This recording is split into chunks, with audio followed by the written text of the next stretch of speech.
moi, j'ai adoré cette formation. Vraiment, ça m'a beaucoup aidé, notamment dans la développer la prise de confiance en mon intuition.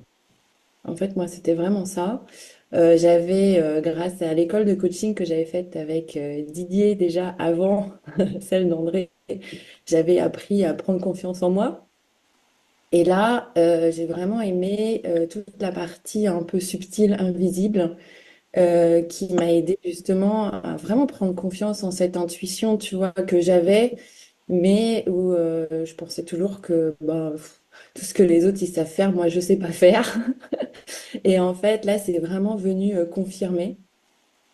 Et, euh, et ce que j'ai trouvé très intéressant, c'est que au-delà, bien sûr, ben voilà, comme tous les autres, tout ce qu'ils ont raconté sur les formations, les week-ends, tous les exercices qu'on a fait, la façon dont tout se passait, voilà, j'approuve et je suis d'accord en fait avec tout ce qui a déjà été dit.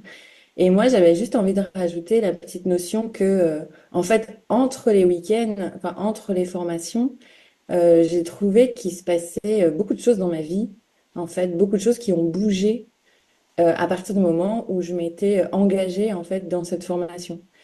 Et ce que je trouvais super, c'est que justement, les week-ends qu'on pouvait avoir, enfin, les échanges qu'on pouvait avoir, ça me permettait, entre les deux, en fait, de prendre conscience de tout ce qui se passait. Et c'est ça, en fait, qui me permettait de mettre, enfin oui, d'expérimenter, en fait, entre deux, ce qu'on pouvait voir ensemble. Et ça, j'ai trouvé que c'était, bah, en tout cas, c'est ce qui m'a vraiment porté dans mon projet. Alors moi, j'avais l'idée, en fait, en arrivant, mais justement, à chaque fois, je traînais, et j'arrivais pas à me lancer, j'arrivais pas à passer à l'action. Et bah, j'ai eu l'impression qu'à partir du moment où je décidais en fait de rentrer dans la vie, de suivre mon intuition, de croire en moi, et ben c'est un peu comme si tout se débloquait, tu vois. Et bah, voilà, comme j'ai pu l'exprimer, je suis un peu passée par des phases un peu difficiles, on va dire. Au niveau personnel, mais ce projet, c'est comme il se portait tout seul, en fait. Les choses, elles venaient toutes seules. J'avais besoin de quelqu'un pour un peu d'infographie et tout. Je me posais la question, bon, alors comment est-ce que je pourrais faire? Et j'avais à peine le temps de chercher une réponse. Paf, il y a quelqu'un qui se présente à moi et qui me dit, ah bah moi, je peux te le faire si tu veux, pas de problème. Enfin, en fait, tout s'enchaînait en fait de manière hyper fluide. Et c'est là où moi, je trouvais vraiment super ce côté où je prenais conscience en fait de ce soutien de l'invisible auquel on va dire, je savais que c'était là, je savais que ça existait, je savais que on pouvait compter dessus, mais je l'avais pas expérimenté. Voilà. Que là, j'ai pu vraiment l'expérimenter de manière profonde et j'ai passé une super semaine grâce à ça. Et Alice, en fait, elle propose maintenant des voyages au Maroc, mais dans une réalité bien différente d'une réalité purement touristique.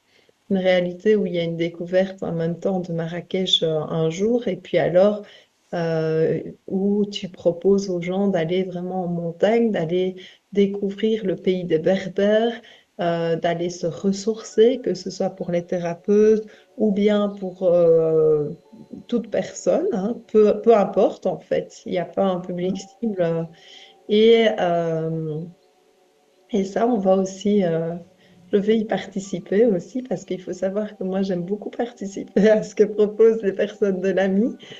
Et c'est vrai que dans l'élaboration du projet, ça fait partie aussi de l'accompagnement aussi, de pouvoir le proposer comme voilà, d'autres personnes ont aussi testé en fait ce qu'elles voulaient créer dans le groupe de l'AMI aussi, à certains niveaux.